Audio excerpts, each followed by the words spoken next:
part B 咯，咁而家就講緊對於某一部嘅 leap 嚟講啦，要我哋揾出一個概率，咁使得咧6月咧就會係呢一年裡面第3次發生呢個 unacceptable 嘅概率嘅。咁即係講喺頭5個月裡面咧，我哋應該會發生咗2次啦，咁然後第6個月就要都係 unacceptable 嘅。咁所以我哋應該會諗到啦 ，part B 嚟講嗰個嘅所求概率就應該會係首先我哋諗咗頭5個月先啦，咁你應該就會有啦0.296279646乘翻1減0.296279646嗱，咁呢個咧就係unacceptable 啦，呢個就係 acceptable 啦。咁我哋講緊啦，頭5個月裡面應該要發生2次噶嘛，咁所以咧2次 unacceptable， 3次咧就 acceptable 嘅。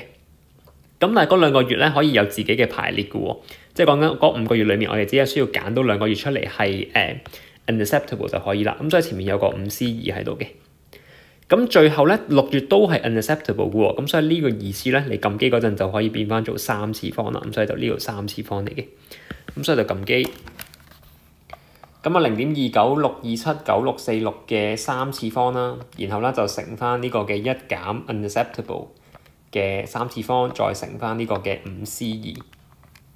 咁所以咧個答案咧應該會計到嘅就係0.0906370555啦。